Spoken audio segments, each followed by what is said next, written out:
एमएनटीवी पिछले विगत एक महीने से उत्तर प्रदेश का भ्रमण कर रहा है।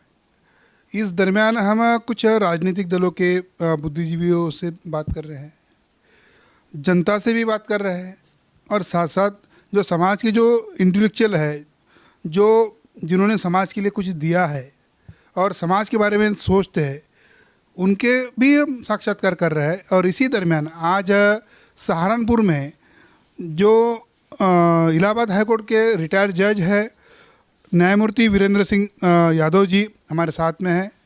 लंबे अरसे से रिटायर होने के बाद वो सामाजिक आंदोलन से जुड़े हुए हैं। इनसे मैं कुछ सवाल करूँगा।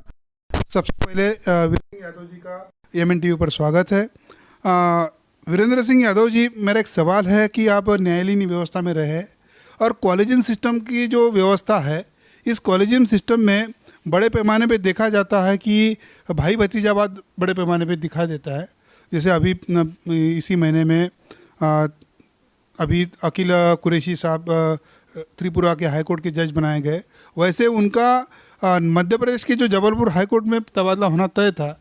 मगर ये ऐसा क्यों होता है? बार बार इन लोगों के साथ अन्याय होता है और ऐसा कहा जाता है कि अमित शाह ने ये सारा काम किया है।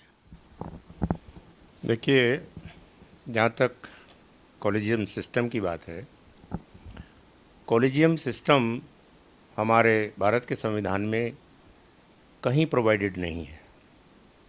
एक व्यवस्था सुप्रीम कोर्ट जजेज ने एक अपने ही निर्णय में ऐसी बना ली है जो चली आ रही है और जिसकी आलोचना हर स्तर पर होती है, और उस आलोचना में कोई किसी प्रकार का प्रतिवाद नहीं है। वो सही आलोचना है कि उसमें जातिवाद और पिता पुत्र वाले, जो एक जज हुआ है तो उसका बेटा जज हो जाएगा, पीढ़ी दर पीढ़ी जज हुए हैं, होते जा रहे हैं, उदाहरण सबके सामने हैं। उसके बावजूद भी इसमें अभी तक कोई सुधार नहीं आया है। ये व्यवस्था एकदम संविधान विरोधी है, केवल एक न्यायिक निर्णय के ऊपर चल रही है। हमारी संसद को, भारत की संसद को इसका संज्ञान लेना चाहिए। इसका संज्ञान एक बार लिया भी था और नेशनल जुडिशल अपॉइंटमेंट कमीशन बनाया गया था, परंतु उसके बावजूद भी वो कमीशन भी सुप्रीम कोर्ट के जजेज ने ही टर्न डाउन कर दिया। लेकिन टर्न डाउन करने का मतलब ये नहीं है कि वो उन्होंने ख़त्म कर दिया। उसमें जो है दोबारा बनाए जाने की एक गुंजाइश रखी गई है, और यदि भारतीय संसद उसका संज्ञान ले तो उसको दोबारा बनाया जाना चाहिए। तभी इस देश की न्यायिक व्यवस्था में सुधार हो सकेगा, हर वर्ग का व्यक्ति उसमें जा सकेगा। अन्यथा इसमें कभी भी बहुजन समाज के व्यक्ति के जाने की संभावना नहीं है। नहीं, ये इसका क्या कारण है कि कॉलेजियन सिस्टम आज तक लागू है?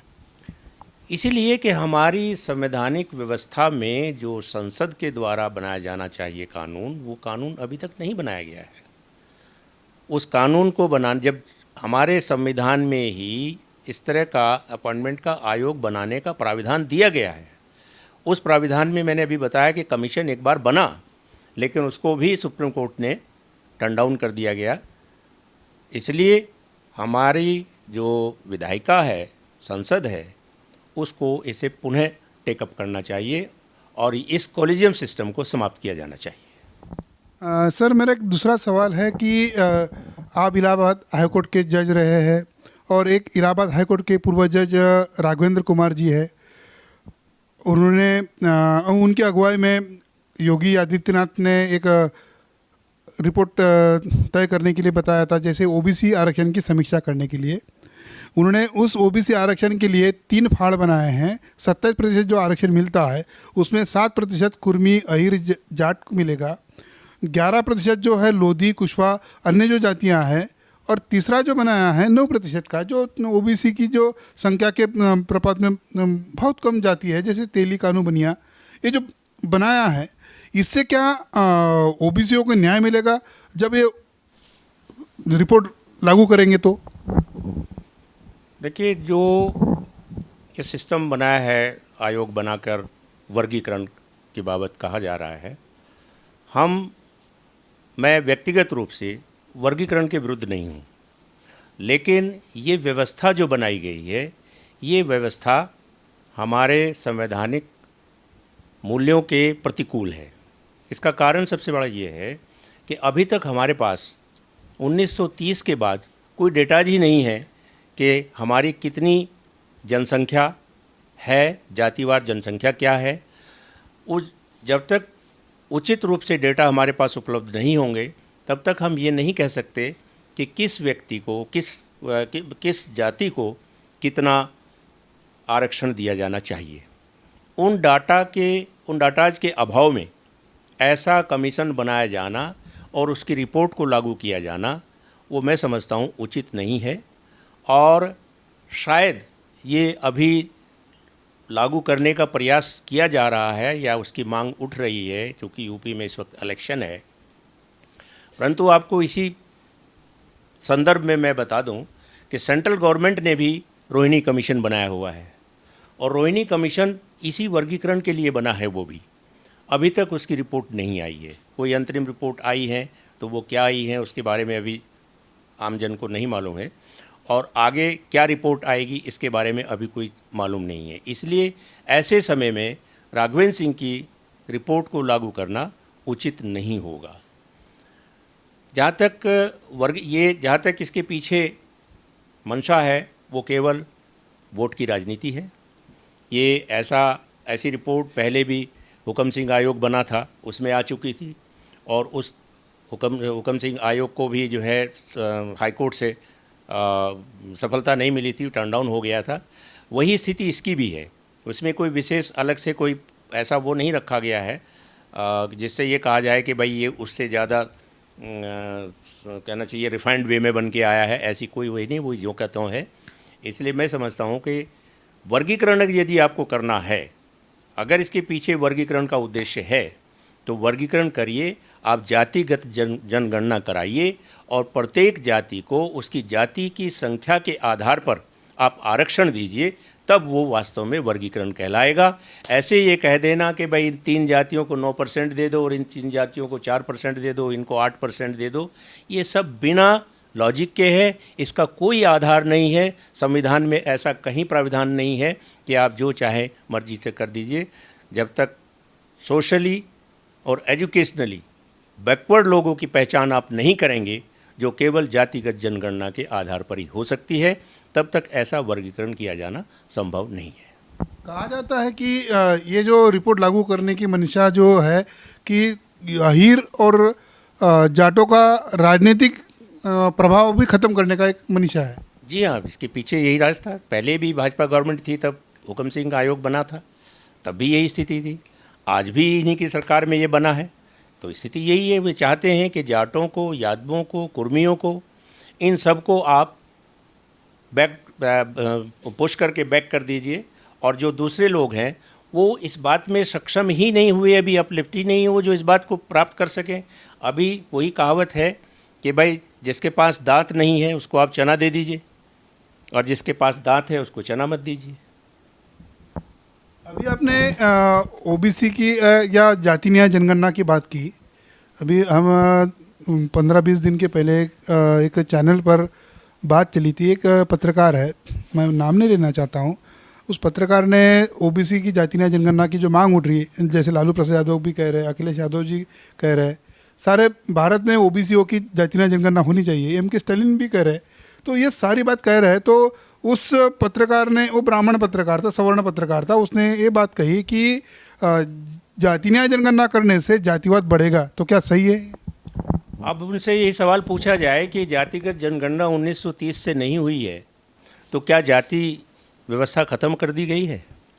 कोई ऐसा कार्रवाई अभी तक हुई है कि 1930 के बाद से आपने जो है जातिगत जनगणना नहीं की है और जाति व्यवस्था ख़त्म हो जाएगी?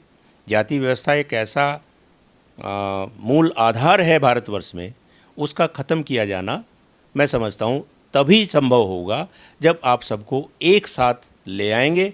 यदि आप अलग अलग व्यवस्थाएं रखेंगे कि भाई ये व्यवस्था शेड्यूल कास्ट के लिए, ये व्यवस्था शेड्यूल ट्राइब के लिए है, ये व्यवस्था जो है ओबीसीज के लिए, ये व्यवस्था सवर्णों के लिए है, तो ये क्या है? ये भी तो जातिवादी है। आप इसे कैटेगराइजेशन कहते हैं।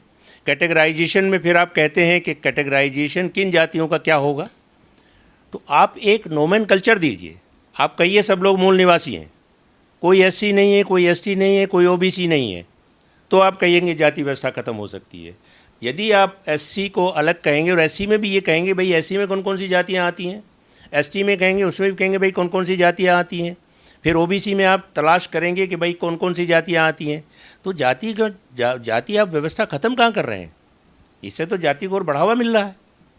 जातिगत व्यवस्था तभी खत्म हो सकती है जब भारत के संविधान में इस बात के लिए प्रबंध किया जाए कि कोई हमारा जो भारतवर्ष है वो जाति विहीन है और इसमें केवल सभी लोग मूल निवासी हैं या साधारण निवासी हैं, जो भी उनको आप नोमेनकल्चर दीजिए, तभी ये जाति व्यवस्था खत्म हो सकती है, अन्यथा संभव नहीं है।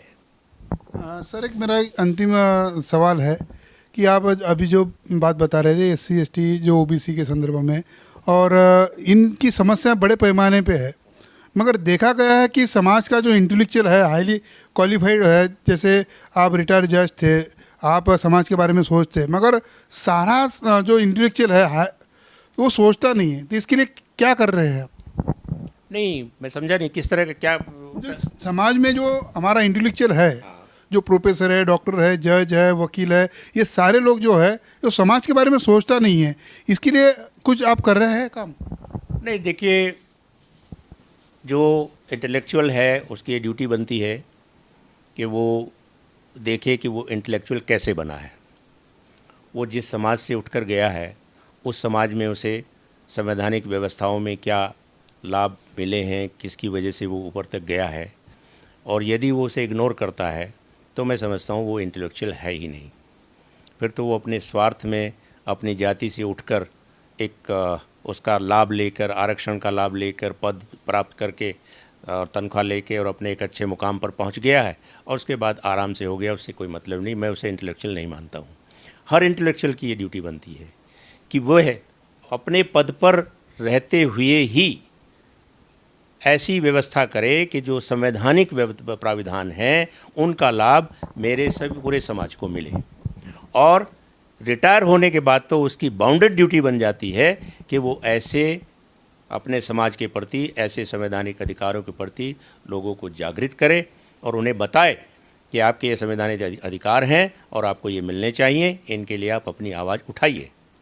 हम देखते हैं सामाजिक न्याय की बाबत पूरे भारतवर्ष में बहुत से संगठन बने हुए हैं, सभी सामाजिक न्याय की बात करते हैं, लेकिन एकत्रित कोई नहीं है। हम भी चाहते हैं कि सब एकत्रित हो जाएं। अभी राष्ट्रीय स्तर पर सोशल रिवॉल्यूशन अलायंस एक जिसका गठन किया गया है, और उसमें हमारा यही प्रयास है कि हम सामाजिक न्याय के सभी संगठनों को एक मंच पर लाकर कॉमन मिनिमम एजेंडा बनाकर उन बातों को उठाएं जो सभी संगठन चाहते हैं। भाई सभी संगठन जब एक ही बात को चाहते हैं तो अलग अलग चलने की बजाय एक साथ चलो, तो आपकी आवाज़ में ज़्यादा दम होगा और शासन का, प्रशासन का और जनता का ध्यान आपकी तरफ जाएगा और वो बात सफल होने में आपको। आप थे इलाहाबाद हाईकोर्ट के रिटायर्ड जज वीरेंद्र सिंह यादव जी। वीरेंद्र सिंह यादव जी का MNTV की तरफ से धन्यवाद, आभार।